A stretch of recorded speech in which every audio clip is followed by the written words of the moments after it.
Bayangkan seorang raja yang bukan hanya menaklukkan negeri, tetapi menaklukkan dirinya sendiri.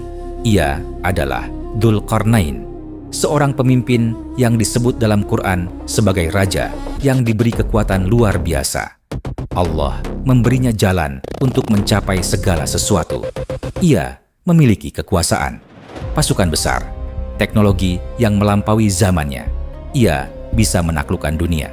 Tetapi pertanyaan sebenarnya bukan itu. Pertanyaannya adalah, apa yang terjadi ketika seorang manusia diberi kekuasaan hampir tanpa batas? Apakah ia akan menjadi tiran atau tetap menjadi hamba Allah? Perjalanan Dzulqarnain dimulai ke arah barat.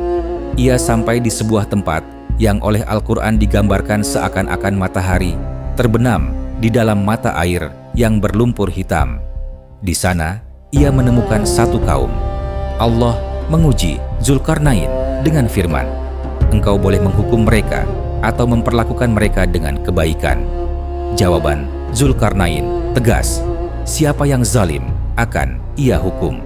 Siapa yang beriman dan beramal saleh akan ia balas dengan kebaikan. Inilah ciri pertama pemimpin beriman. Ia tegas kepada kezaliman, tapi lembut kepada orang yang berbuat baik. Lalu ia bergerak ke timur. Di sana, ia menemukan kaum yang hidup tanpa banyak perlindungan, seakan-akan mereka tidak punya pelindung dari teriknya matahari. Al-Quran tidak menyebut panjang lebar apa yang ia lakukan, tetapi menegaskan bahwa Dzulqarnain melihat keadaan mereka dan menyesuaikan kebijakan dengan kondisi yang ada. Pemimpin yang baik tidak memaksakan satu standar, tapi mengerti perbedaan situasi setiap masyarakat. Puncak kisahnya ada ketika ia tiba di suatu tempat di antara dua gunung. Di sana tinggal satu kaum yang hampir tidak bisa berkomunikasi dengan bahasa biasa. Mereka datang kepada Dzulqarnain dan berkata, "Wahai Dzulqarnain, sesungguhnya Ya'juj dan Ma'juj membuat kerusakan di bumi. Bisakah engkau membuatkan penghalang untuk kami kalau kami memberi imbalan?" Perhatikan jawaban seorang raja beriman. Ia tidak langsung memanfaatkan situasi ini untuk memperkaya diri.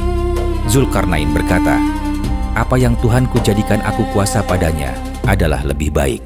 Maka bantulah aku dengan kekuatan. Aku akan membuatkan dinding kuat di antara kalian dan mereka." Ia menolak upah pribadi, tapi meminta tenaga dan kerja sama.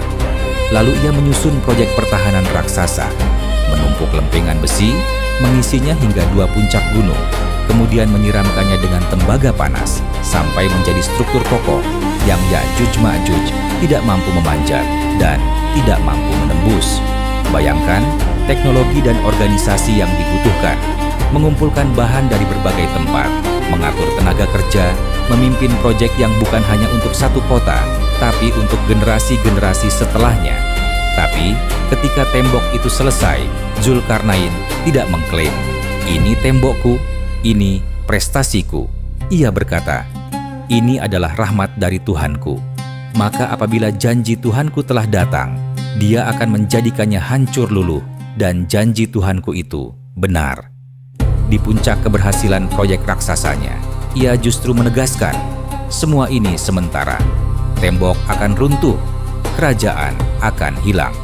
Yang tersisa hanyalah janji Allah dan amal manusia. Dzulqarnain mengajarkan bahwa ukuran pemimpin bukan seberapa tinggi tembok yang ia bangun, seberapa luas wilayah yang ia kuasai, atau seberapa canggih senjata yang ia miliki.